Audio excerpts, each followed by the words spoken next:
Shalom, selamat malam Bapak Ibu, Saudara semuanya. Terima kasih untuk waktu yang diberikan kepada saya pada malam hari ini.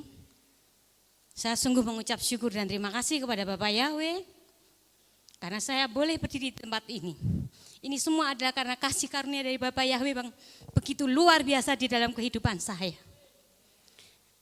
Di sini saya akan menyaksikan cinta kasih Tuhan yang benar-benar sempurna di dalam hidup saya. Selama ini saya sudah begitu banyak merasakan begitu banyak berkat Tuhan yang telah tercurah dalam kehidupan kami sekeluarga, yang tidak dapat kami sebutkan satu persatu.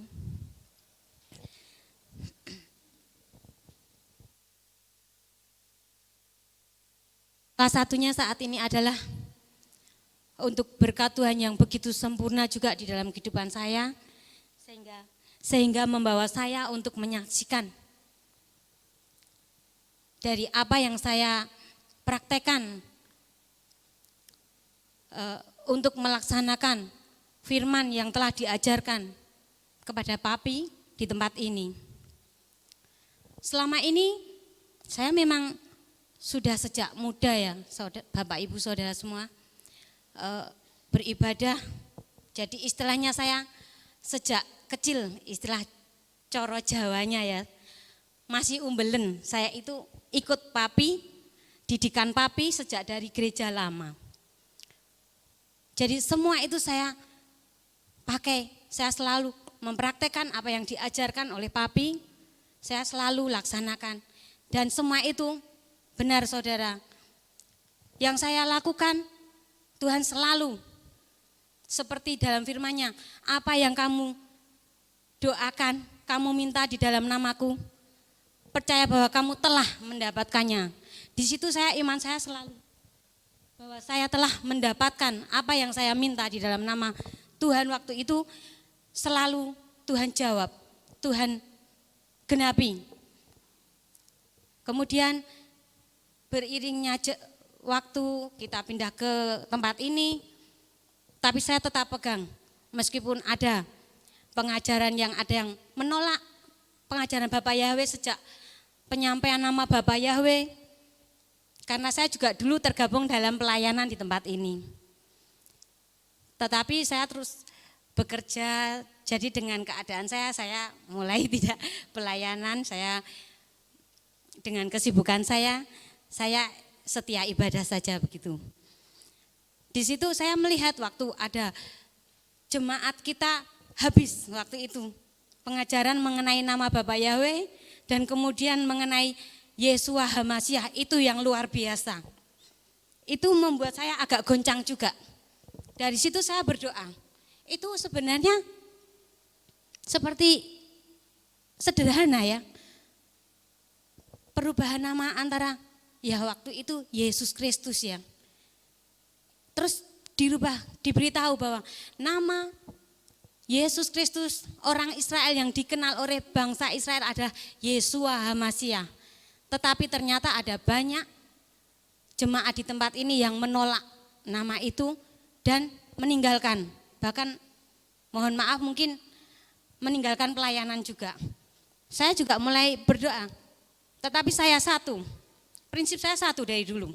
Kalau seandainya ada pengajaran yang saya tidak cocok, jujur ya, saya ini juga sebagai manusia, ada pengajaran yang saya tidak, wah kok kurang sreg gitu ya. Tapi kadang saya berdoa, Tuhan, Bapak Gembala di tempat ini adalah imam saya, itu prinsip saya nomor 1. Dan apa yang diajarkan itu berasal dari Tuhan.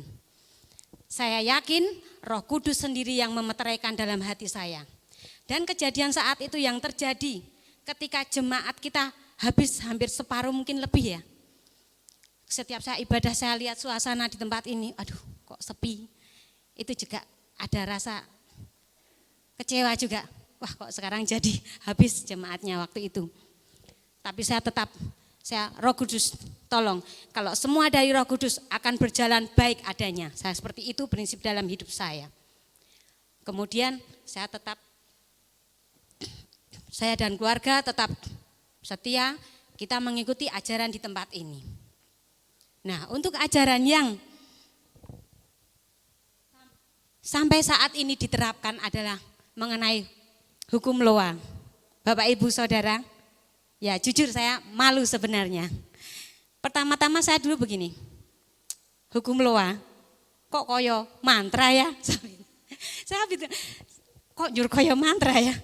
Saya tuh berpikir juga dalam hati, kadang juga konseling sama suami di rumah. Pak, lah kok awake dhewe kok kon bermantra gitu. Saya bilang gitu. Saya jujur waktu itu, tapi saya tetap wis pokoknya mangkat itu. Dalam diri saya berangkat, saya menundukkan kedagingan saya. Saya mendengarkan pengajaran. Saya ikuti.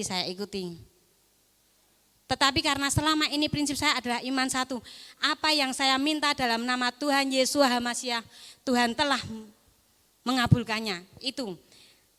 Ternyata berjalan waktu semua berjalan seperti prinsip saya tadi dengan satu iman itu tadi.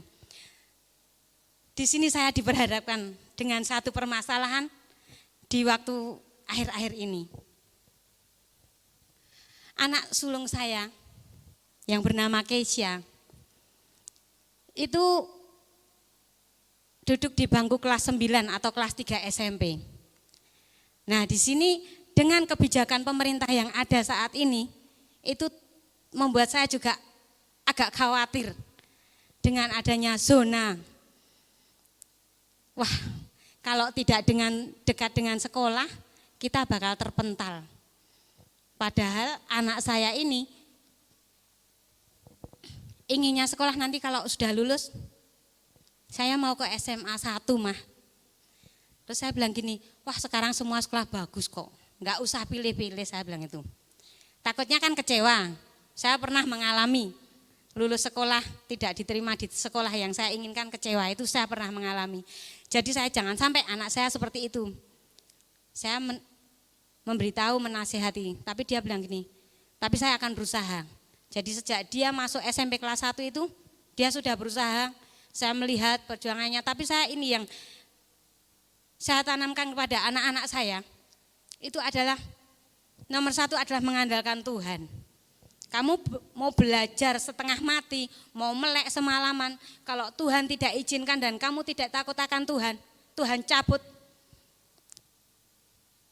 akalmu, udah gak ada apa-apanya seperti itu. Dan puji Bapak Yahweh, anak-anak saya semua itu saya melihat karena juga ibadah sekolah minggu, itu juga sangat berpengaruh untuk anak-anak saya. Waktu anak yang sulung itu saya memang tidak dari bayi anak saya bawa ke sekolah minggu, tetapi sejak dia berusia 3 tahun baru saya bawa, karena saya pikir gini, wah bayi abang saya bawa ke sekolah minggu malah repot ya.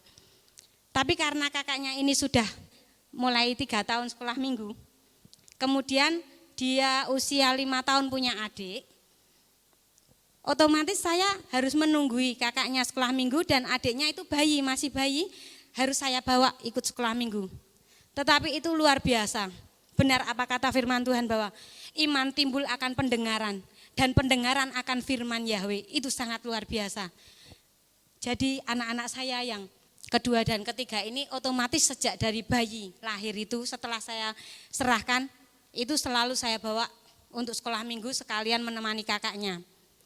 Jadi puji Bapak Yahweh, di dalam sekolahnya juga bisa mengikuti pelajaran, tapi ini semua karena kemurahan Bapak Yahweh dalam kehidupan saya. Jadi saya tidak bisa bermegah karena kepandaian atau kemampuan anak saya, tidak. Ini kalau bukan seizin Bapak Yahweh tidak bakal terjadi.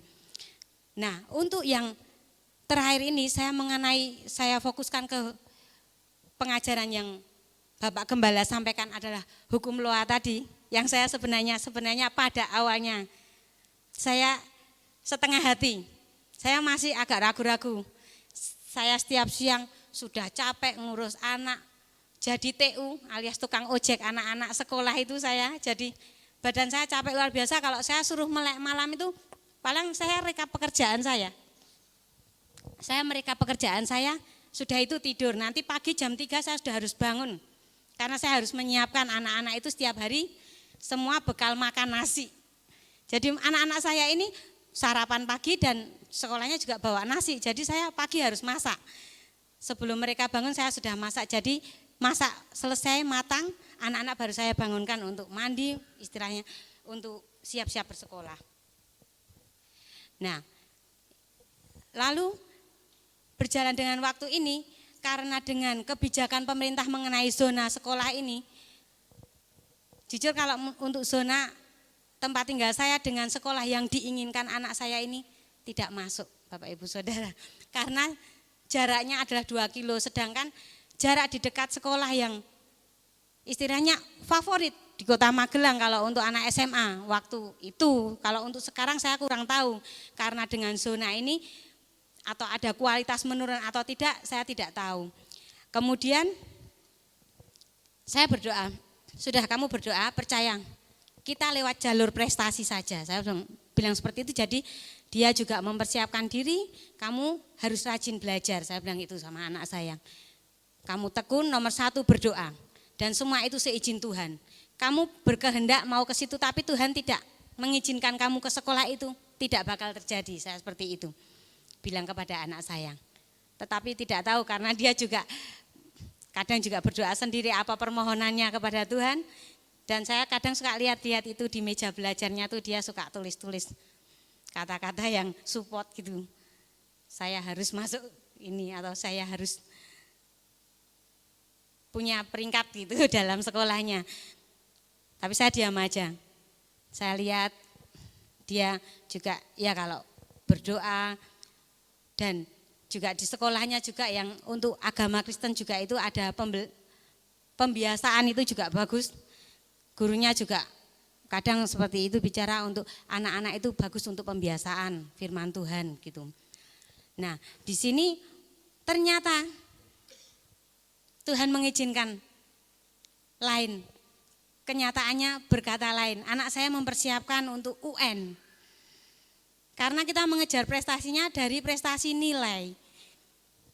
Sebab anak saya tidak pernah ikut kejuaraan lomba yang berjenjang. Kita tidak punya pendukung piagam. Jadi di situ kalau tidak punya piagam ya sudah, kita murni dari nilai. Kan saya persiapkan dia, kamu belajar sungguh-sungguh, nanti kita lewat nilai. Jadi lewat prestasi itu kita pakai nilai seperti itu. Ternyata Tuhan berkata lain. Di bulan Maret kemarin kita mengalami istilahnya lockdown ya. Itu anak-anak tidak bersekolah, belajarnya daring. Padahal kalau daring itu saudara, di rumah saya lihat saya stres sendiri. Anak-anak semua pegang HP. Ternyata belajarnya tidak ada setengah jam. Main HP, gamenya yang berapa lama? TikTok. Itu yang selalu dilakukan anak-anak saya. Sampai saya, tapi gimana ya? Karena memang mereka juga harus pegang HP. Masa saya harus pantau terus? Dia pegang HP, kamu apa buka apa? Kan enggak mungkin. Saya juga ada pekerjaan. Tapi enggak apa, terserah, pokoknya yang penting kalian tugasnya beres, itu menurut saya. Berjalan dan tidak ada UN, Bapak Ibu Saudara. Itu saya mulai galau. Saya galau, jadi saya juga khawatir. Aduh Tuhan, lah kok ora ono ujian ini kepiye Tuhan? Padahal saya prinsipnya kamu belajar UN, nilai kamu kita tempuh lewat prestasi. Aduh, saya rada panas dingin juga Bapak Ibu Saudara. Karena saya ya secara manusia saya tidak ingin, maksudnya perjuangan anak saya, dan anak saya tuh kecewa karena menginginkan sekolah masuk ini kok enggak masuk. Karena saya pernah mengalaminya, jadi orang tua kan tidak ingin anak saya jangan sampai seperti saya seperti itu. Nah, di situ saya mulai setiap hari kalau sudah pas di rumah malam berdoa, tetap berdoa saya. Sudah yakin, berdoa, yakin, tetap yakin. Tuhan sudah bilang, sudah yakin dan percaya. Tetapi ada satu bisikan dari dalam hati saya itu. Loa. Itu bisikan gini, malam saya berdoa. Ayo, lakukan, praktekkan. Seperti itu suara itu Bapak Ibu Saudara. Saya masih enggan, masih penat ya rasanya. Waduh, badan saya ini rasanya capek Tuhan gitu. Saya nak suruh nulis jujur tuh saya tuh males kalau suruh nulis. Tetapi ya udah, saya tunduk aja, saya belajar patuh dengan suara itu. Saya ambil buku aja ya seadanya, buku sisa-sisa itu, jadi saya lihat cari dapat buku kotak-kotak. Dan itu juga pas bukunya si Kesia yang waktu SD, sisa buku ulangan waktu SD kotak-kotak itu, wis nggak apa-apa lah. Saya ambil ballpoint, saya duduk langsung ke meja belajar anak saya mulai menulis. Dan tulisan itu saya tulis, terima kasih Bapak Yahweh, Kesia sudah diterima di Semansa. Saya sudah menulis nomor 1, nomor 2, dan sampai nomor ke-10 ballpointnya habis. Saya, walah ballpointnya kayaknya ada habis gitu. Saya cari-cari pokoknya di tempat meja belajar anak saya cari pulpen seadanya. Saya lanjutkan, warnanya beda nggak apa-apa, yang penting tulisan tangan saya. Saya tulis. Ini tangan saya ini kalau naik sepeda motor kadang suka kesemutan. Itu nulis pun saya udah mulai agak mati rasa, tapi saya tetap berjuang. Nulis sampai udah kayak mati rasa itu tetap saya menulis. Itu hari yang pertama.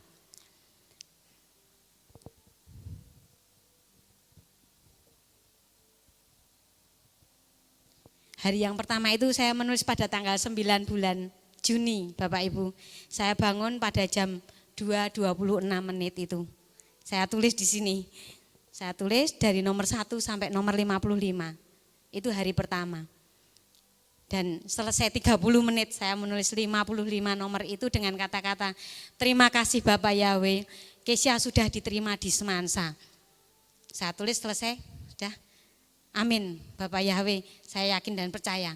Itu semakin memperteguh iman saya dan saya istirahat tidur karena itu sudah hampir jam bangun pagi saya harus memasak. Tapi karena sekarang sudah santai, anak-anak tidak sekolah jadi saya bangunnya bisa agak siangan sedikit.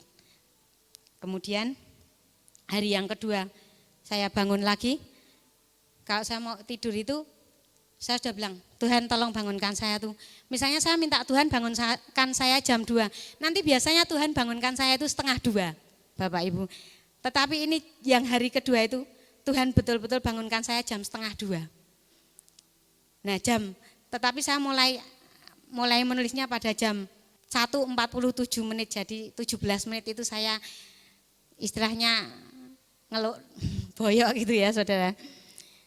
Itu saya menulis juga tetap terjadi itu, tangan saya itu mati rasa setiap pada nomor lembar yang sebaliknya itu nomor ke-26 itu biasanya. Nomor ke-26 itu kok tangan saya itu selalu mati rasa. Ini kesemutan itu keluar itu. Saya tulis, tetap tulis saya. Tulis. Yang hari kedua ini saya 25 menit menulisnya. Kemudian hari yang ketiga, saya agak kelelahan, saya bangunnya jam 2:30. Itu saya menulisnya mulai jam 2:30 lebih 4 menit, jadi jam 2:34 menit itu. Itu saya selesainya 26 menit. Itu saya jami, jadi kalau malam hari itu kalau nulis sesuatu itu saya pakai waktu. Kemudian hari yang keempat, tanggal 12 itu, saya bangunnya tanggung Bapak Ibu. Waktu itu jadwal dari Daily Torah Reading itu, yang dari grupnya Michael itu adalah jam 12 biasanya dia posting pembacaan kitab itu. Saya bangunnya jam 12.15. Tapi saya daripada nanti kebablasan saya langsung tulis. Tulis lagi seperti kata-kata yang pertama tadi saya tulis nomor 1 sampai yang ke-55. Dan akhirnya hari yang kelima itu sebenarnya semakin berat. Kadang saya ada maler, kadang nulisnya juga rada meletot gitu tulisannya saya jadi enggak karuan itu. Yang hari kelima yang terakhir itu saya menulis pada tanggal 13 itu ada jam 2:01 menit. Itu saya bangunnya jam 2:10 itu. Dan hari yang terakhir itu saya selesai 20 menit. Semangat karena hari yang terakhir itu saya. Sudah waktu itu selesai dan saya berdoa. Saya mengucap syukur, di situ Tuhan semakin memperteguh iman saya. Sudah yakin dan percaya, doamu terjawab, Tuhan penuhi, Tuhan kabulkan permintaan doamu.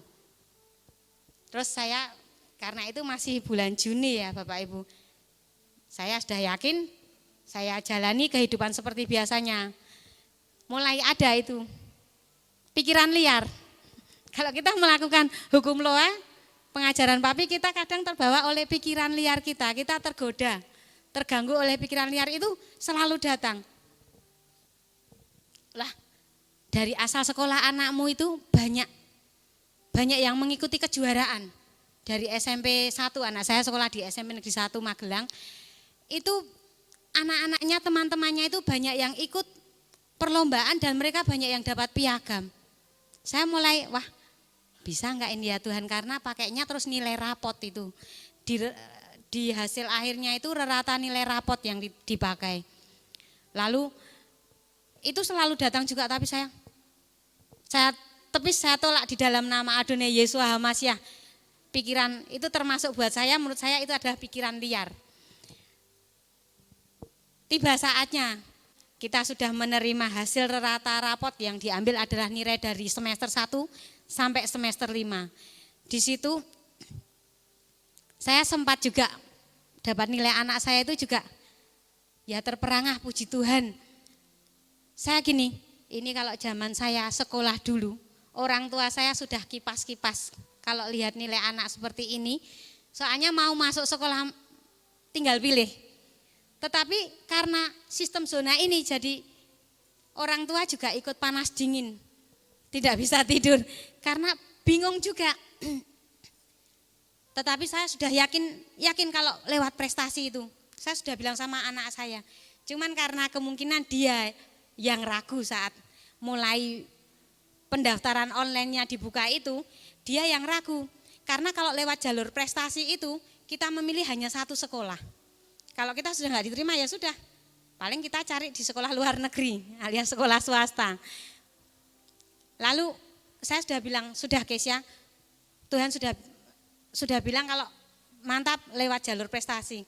Cuman dia juga punya teman banyak ya, pada ngajak coba kita lewat zona. Kalau zona itu kita ada 3 pilihan sekolah.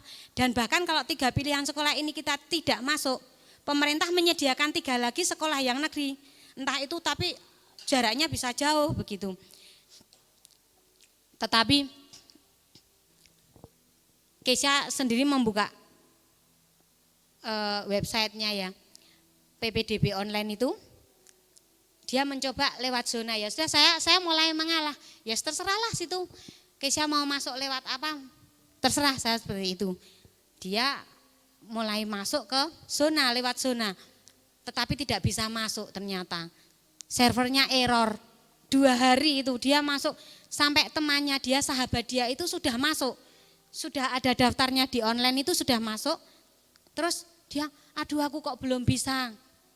Ibu dari teman anak saya ini juga bilang, Kesya gimana, nangis itu gak bisa masuk.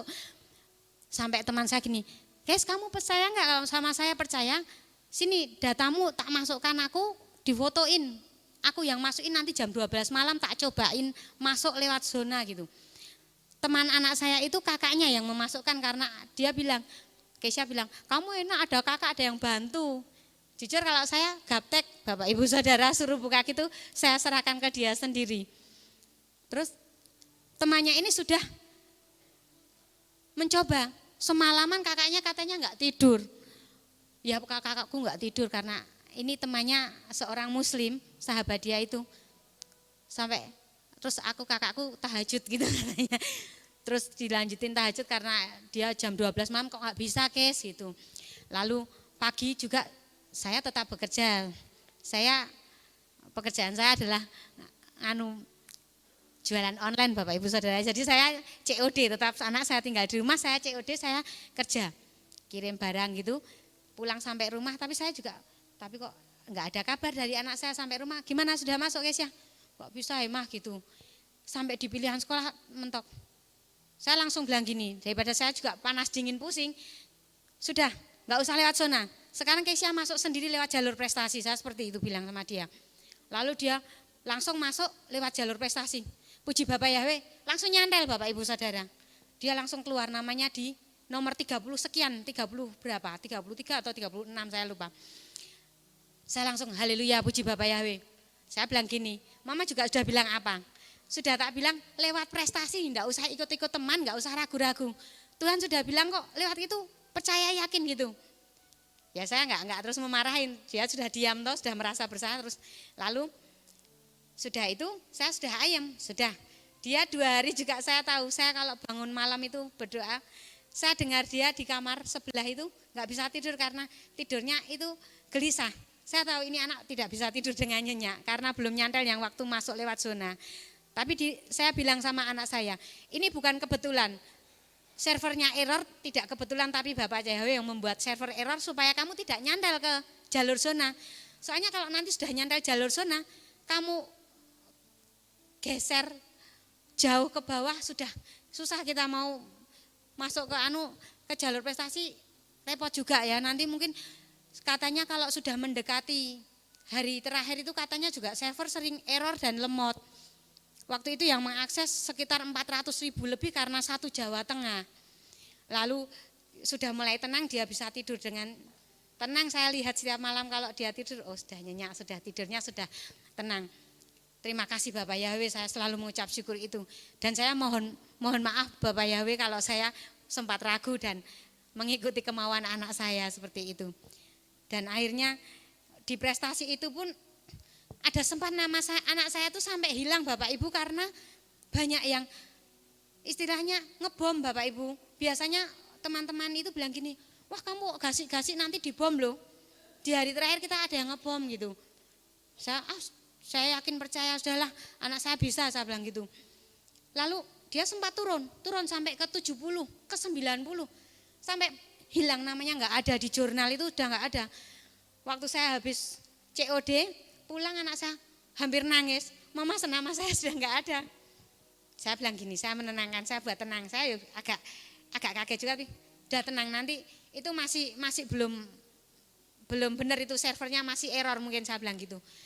Ternyata saya tunggu semalaman, besok pagi sudah muncul lagi ke nomor 90 atau 80 berapa itu. Dan ternyata ada ketentuan lain lagi untuk piagam yang beregu itu tidak bisa dipakai. Wah saya mengucap syukur, saya langsung puji Bapak Yahweh. Jadi sayang itu kan nama anak saya tergeser hilang itu karena mungkin yang pada mulai mengajukan memakai piagam. Jadi itu menambah nilai, menambah angka gitu. Anak saya turun gitu. Langsung dia puji Bapak Yahweh. Saya bilang sama Kesia, bagaimana? Dia mulai senyum-senyum. Sudah tunggu nanti masih tetap jalan lagi itu. Sampai pada hari terakhirnya, akhirnya anak saya masuk di angka ke-63, tidak apa-apa untuk jalur prestasi. Kuotanya 108 anak. Anak saya masuk nomor 63. Haleluya, ini semua adalah kemurahan Bapak Yahweh. Jadi anak saya juga setiap malam saya ajak untuk mesbah keluarga.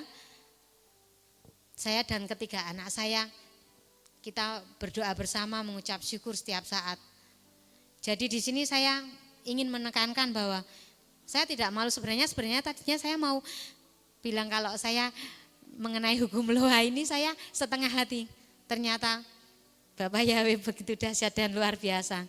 Saya memang malu, tetapi saya sudah bertekad dan waktu itu saya mempunyai janji. Bapak Yahweh kalau ini saya goal, saya harus bersaksi. Dan pikiran saya waktu itu saya bersaksinya tuh WA saja sama papi gitu. Maksudnya biar papi untuk untuk ada jemaat yang pertamanya cuma setengah hati menerima Loa, tetapi membuktikan. Nah itu ternyata malah Bapak Gembala menyuruh saya, Ana saksi di Kehilat ya. Lalu saya jawab, baik papi saya gitu. Tapi saya minggu sore ibadahnya karena kalau pagi saya gantian dengan suami. Saya menemani anak-anak yang sekolah minggu gitu. Nah di sini sekarang saya berkesempatan di tempat ini semua karena kemurahan dan berkat yang luar biasa dalam kehidupan saya. Ini semua karena hukum Loa yang saya praktekkan. Terima kasih untuk waktu yang diberikan. Segala pujian, hormat dan syukur hanya bagi Bapak Yahweh. Amin. Oh ya.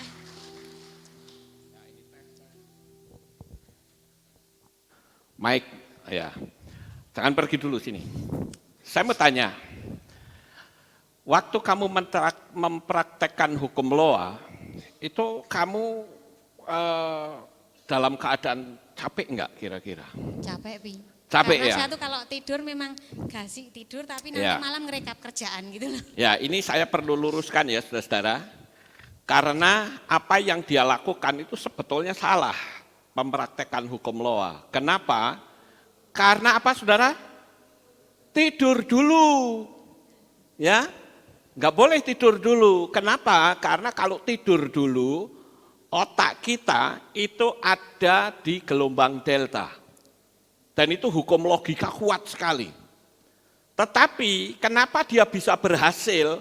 Karena sekalipun tidur dulu, teler juga ya, masih teler juga. Jadi otak itu nggak sampai masuk ke gelombang delta. Sampai di sini paham Bapak Ibu? Jadi kenapa saya perlu luruskan? Karena kesaksian ini kan mau diupload. Jadi jangan sampai nanti orang bilang, wah itu kesaksiannya Anda kok tidur dulu, boleh berarti saya tak tidur dulu. Nah kalau tidur dulu, begitu bangun itu fresh, saudara. Ketika fresh itu otak ada di gelombang delta. Itu gelombang logika yang kuat sekali. Tapi ternyata sekalipun dia bangun, teler juga ya. Jadi otaknya nggak sampai ke gelombang delta. Mas, Cuman 1-2 jam. oh 1-2 jam, ya makanya itu masih dalam keadaan teler ya. Artinya posisi otak itu masih di gelombang theta. Ya, paham Bapak Ibu? Ya, jadi saya juga ucapkan selamat ya, berhasil mempraktekkan hukum Loa. Bagi saudara yang menyaksikan video ini, silahkan praktekkan hukum Loa. Hukum Loa itu adalah konsep sistemiknya Bapak Yahweh.